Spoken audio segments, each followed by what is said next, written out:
Prenons le ministre de la Communication, René Emmanuel Sadi, et quelqu'un a dit tout à l'heure, Zévétran Tatinda, qu'il est diplomate. C'est un diplomate rompu à la tâche depuis, et nous avons là sa réponse, le communiqué de presse sorti lors de ce point de presse tenu à Yaoundé. On prend le ministre de la Communication et on revient tout de suite. L'organisation non gouvernementale dénommée Human Rights Watch a publié le 25 février 2020 un rapport manifestement partial et essentiellement à charge contre les forces nationales de défense et de sécurité intitulé « Cameroun, massacre de civils dans la région séparatiste ». Dans le dit rapport, il est fait état, une fois encore, de façon totalement infondée, du meurtre de 21 personnes civiles, dont une femme et 13 enfants, dans une attaque armée menée le 14 février 2020 dans la localité de Ngarbou, département du Dongamantoum, région du Nord-Ouest. En outre, les forces nationales de défense et de sécurité y sont accusées d'avoir incendié 5 maisons et commis de nombreux pillages et autres passages à tabac des populations, accompagnés en cela par plusieurs membres de l'ethnie Peul Mboro. Le gouvernement de la République rejette en bloc les allégations contenues dans ce rapport de Human Rights Watch et rappelle à l'intention de la communauté nationale et internationale qu'à la suite de l'incident survenu en Ngarbou, Monsieur le Président de la République, son Excellence Paul Biya, a prescrit une enquête en vue de clarifications approfondies de tous les aspects liés à cet incident. Alors que l'enquête est en cours, l'ONG Human Rights Watch, à l'instar de plusieurs autres groupes revendiquant le statut d'activiste politique ou de défenseur des droits humains, s'est empressé de publier un bilan erroné de ce regrettable incident, tout en décrivant avec force détail et de façon fantaisiste les péripéties supposées de l'enchaînement des faits, ainsi que les auteurs présumés, sans avoir effectué la moindre descente sur le terrain, ni une quelconque investigation. Le gouvernement camerounais dénonce fermement cette démarche qui illustre sans conteste toute la mauvaise foi de ces organisations, inlassablement déterminées à porter atteinte à l'image du Cameroun et à la stabilité de nos institutions. Il convient tout d'abord de noter que c'est la méthodologie des recherches censées soutenir ce rapport de Human Rights Watch qui est sujette à caution et par conséquent qui traduit toute la légèreté de la démarche trompeuse entreprise par cette ONG. C'est le lieu de préciser que Human Rights Watch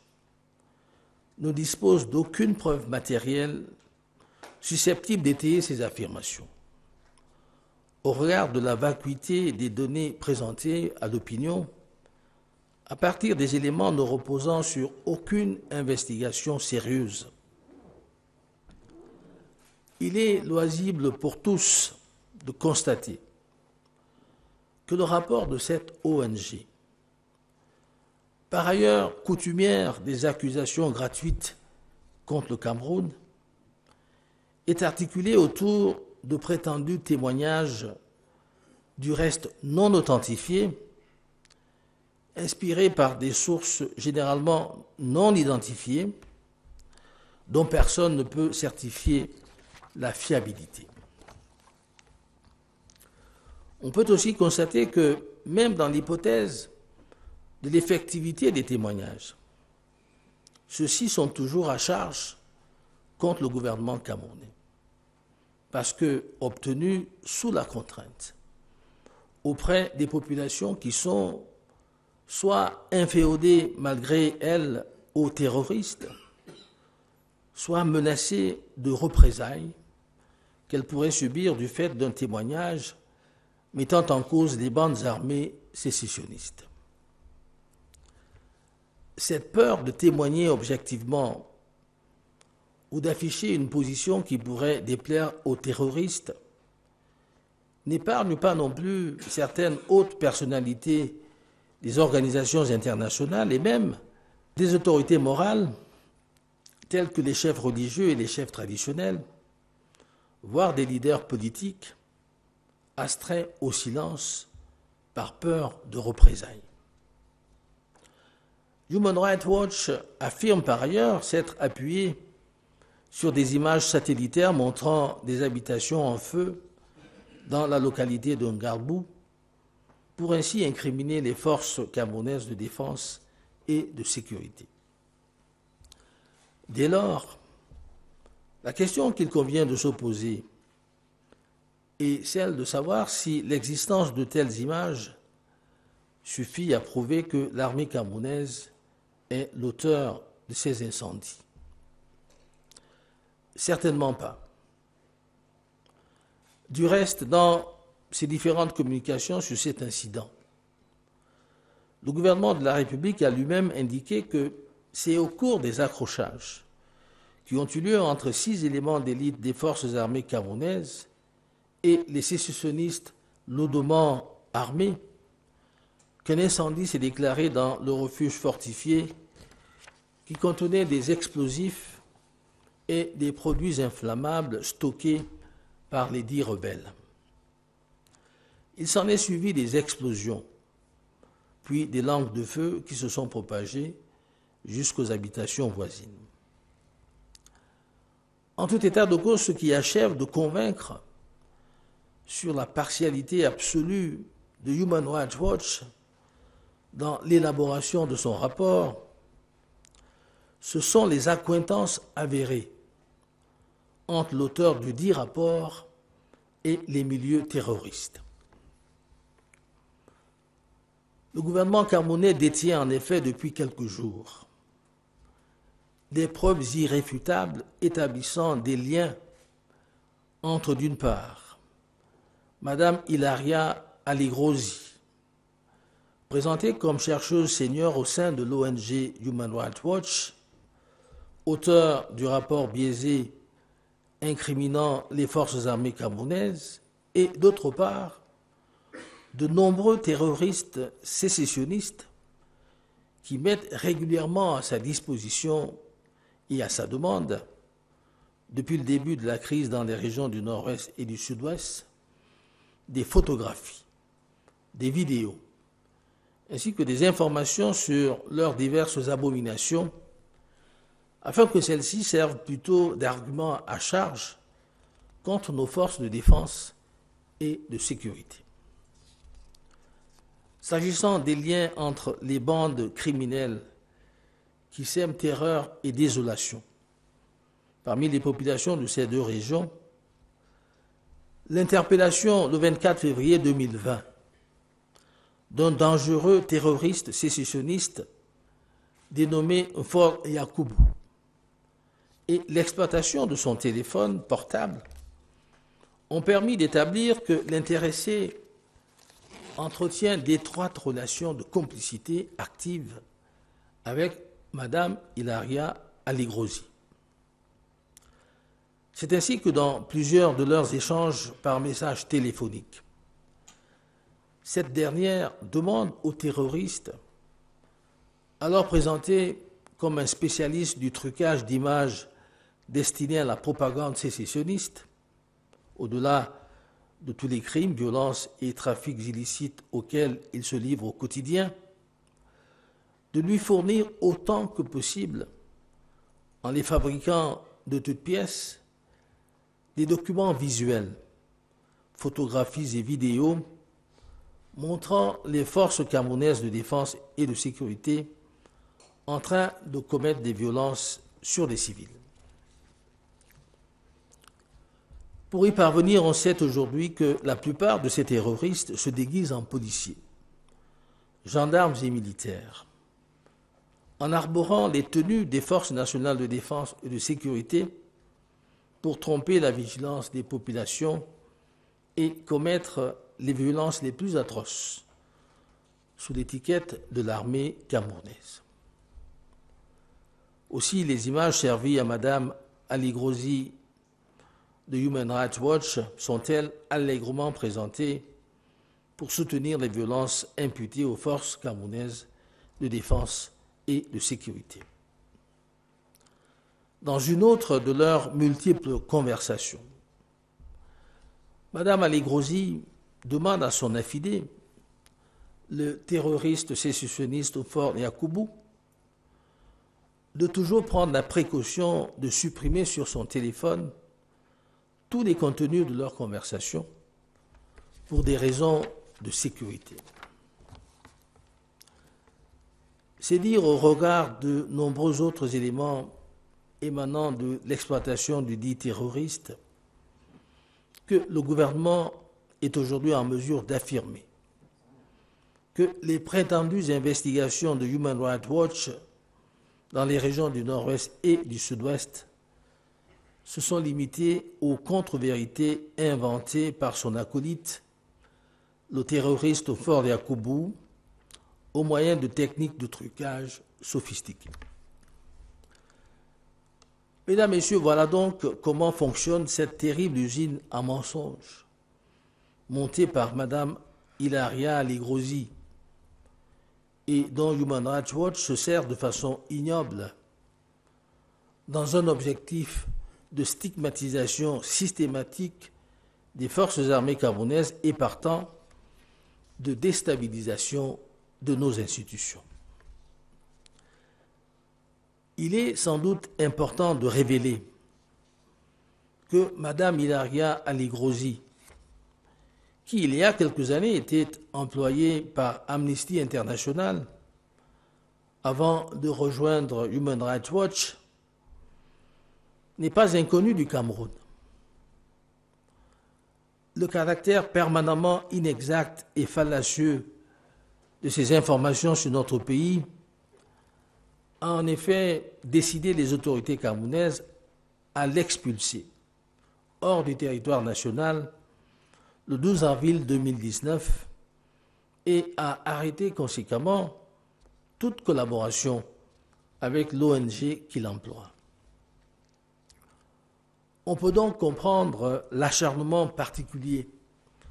avec lequel, depuis lors, Mme Ali Grozi mène une véritable vendetta contre notre pays, principalement dirigée contre les forces nationales de défense et de sécurité et contre le gouvernement camerounais sous le faux prétexte de la protection des droits humains. À cet égard, il y a lieu de noter que les manœuvres pernicieuses de l'ONG Human Rights Watch sont aujourd'hui dénoncées par plusieurs acteurs médiatiques nationaux et internationaux, ainsi que par des organisations de la société civile. C'est notamment ce qu'atteste un dossier publié par l'agence France Presse sur son site dédié aux fact-checkings, intitulé « Vrai drame, fausses informations » quand les réseaux sociaux alimentent les tensions au Cameroun. À travers le dit dossier, l'agence France Presse révèle jusqu'à quel point la situation de tension qui prévaut dans les régions du Nord-Ouest et du Sud-Ouest est envenimée par les commanditaires de cette crise et par les partisans des bandes armées sécessionnistes au moyen des réseaux sociaux. Au gré de ces manipulations, les partisans des courants sécessionnistes multiplient les publications fausses et trompeuses, en sortant des images de leur contexte pour illustrer des atrocités qu'ils imputent ensuite à l'armée camerounaise. C'est aussi ce que l'on remarque dans des publications diffusées le 15 février 2020 sur l'incident de Ngalbou, où des images prises dans un pays d'Afrique de l'Ouest à la suite d'un incident de la circulation, ont été utilisés pour soutenir la thèse de massacre prétendument perpétrés par l'armée camerounaise dans sa lutte contre les bandes terroristes dans les régions du nord-ouest et du sud-ouest. Et ce n'est pas tout. Pas plus tard que ce jeudi 27 février 2020, il a été établi que des personnes dont les noms sont publiés par certaines organisations non gouvernementales comme figurant parmi les prétendues victimes de Ngalbou sont bel et bien vivantes et qu'elles résident comme déplacées internes dans les villes de Yaoundé, Douala, Bafoussam et Bamenda. En outre, alors que Human Rights Watch s'attelle à présenter des membres de l'ethnie Mbororo comme des milices co-auteurs des massacres de Ngalbou et alliés du gouvernement dans cette cause, une autre organisation de la société civile fait état des violences et autres exactions, ainsi que des pillages avec vol de bétail subis par les dites populations minoritaires du fait des bandes armées sécessionnistes qui, au cours d'une récente attaque, auraient fait une quarantaine de morts, parmi lesquels des enfants âgés de moins de 5 ans. Une situation d'une évidente gravité, mais qui ne semble pas émouvoir outre mesure Human Rights Watch, pas plus que l'assassinat dans des conditions insoutenables de Mme Florence Ayafor, ainsi que celui de centaines de membres des forces de défense et de sécurité, décapités, émasculés, torturés ou enterrés vivants par des bandes armées sécessionnistes, des enfants tués, kidnappés et violés pour s'être rendus à l'école, des enseignants assassinés ou violentés pour avoir osé braver les mots d'ordre de fermeture des établissements scolaires, etc. Il vous sera du reste présenté tout à l'heure, à travers des images, quelques-unes de ces atrocités au terme de ma présente déclaration. Mesdames, Messieurs, cette collusion de certaines ONG avec les milieux terroristes s'étend jusqu'au secteur de la santé, où il a été noté que Médecins sans frontières avait pratiquement transformé certains centres d'accueil médicaux en refuge des sécessionnistes séparatistes, se refusant à informer les autorités, telles que requis, de la présence de tout blessés par balle dans leurs établissements sanitaires. S'agissant de nos forces de défense et de sécurité, qui constituent manifestement la principale cible des pourfendeurs de notre nation, il convient de s'interroger sur les raisons profondes de l'acharnement dont elles font l'objet, alors même qu'elles sont engagées dans une mission à la fois citoyenne et républicaine de préservation de l'intégrité territoriale et de sécurisation des populations et de leurs biens. C'est le lieu, une fois de plus, d'exprimer aux forces armées camerounaises l'appréciation et le soutien du peuple camerounais tout entier, ainsi que la très haute confiance de Monsieur le Président de la République, chef des armées, pour leur sacrifice, leur dévouement et leur professionnalisme dans l'exercice de leur exaltante mission. Faut-il encore le rappeler que face aux hordes de sécessionnistes hors la loi, résolus et déterminés à tout mettre en œuvre pour annihiler les multiples efforts entrepris par le gouvernement pour un retour à la vie normale dans les régions du nord-ouest et du sud-ouest, c'est à nos forces de défense et de sécurité que nous devons aujourd'hui les avancées significatives enregistrées sur le terrain, notamment la reprise des enseignements dans les écoles, lycées, collèges et universités, ainsi que celle des activités socio-économiques des populations qui vaquent de plus en plus sereinement à leurs occupations. C'est cette même armée aujourd'hui prise à partie par certains, dont on s'est réjoui pourtant des prouesses dans ces combats contre la secte terroriste Boko Haram, de plus en plus réduite à sa plus simple expression dans la région de l'extrême nord. Ce sont toujours ces forces de défense et de sécurité qui aujourd'hui portent haut l'étendard du Cameroun au sein des missions internationales de paix à travers le monde, avec une égale bravoure, avec le même professionnalisme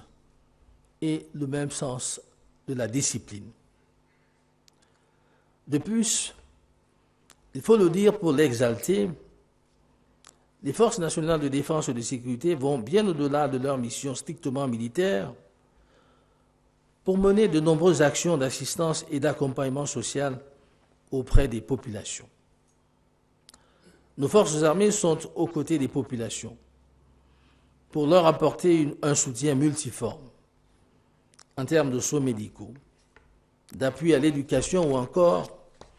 de réhabilitation des infrastructures de base endommagées par les exactions terroristes. Comment comprendre dès lors qu'une telle armée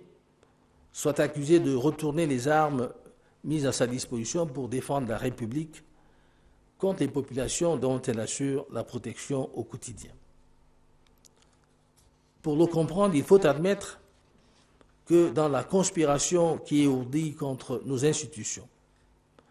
les forces armées camerounaises constituent un véritable rempart contre lequel les ennemis de la République ont décidé de s'attaquer pour faire tomber l'édifice national en s'appuyant sur quelques suppôts à la solde d'intérêts à peine voilés et qui, au fil du temps, dévoilent leurs sombres desseins. Fort heureusement, le peuple camerounais, dans son immense majorité, n'est pas dupe. Il a pleinement conscience des enjeux de l'heure et il entend rester vigilant et mobilisé pour faire échec aux manœuvres de déstabilisation d'où qu'elles viennent. Solidaire de son armée et confiant dans le leadership éclairé du président de la République, son Excellence Paul Biya. Il y a fort à parier que les organisations telles que Human Rights Watch continueront à s'obstiner dans la désinformation et la manipulation de l'opinion. Pour autant, face à cette obstination, le gouvernement camerounais, pour sa part, entend tout mettre en œuvre avec ses partenaires de bonne volonté pour une résolution définitive de la situation qui prévaut dans les régions du Nord-Ouest et du Sud-Ouest.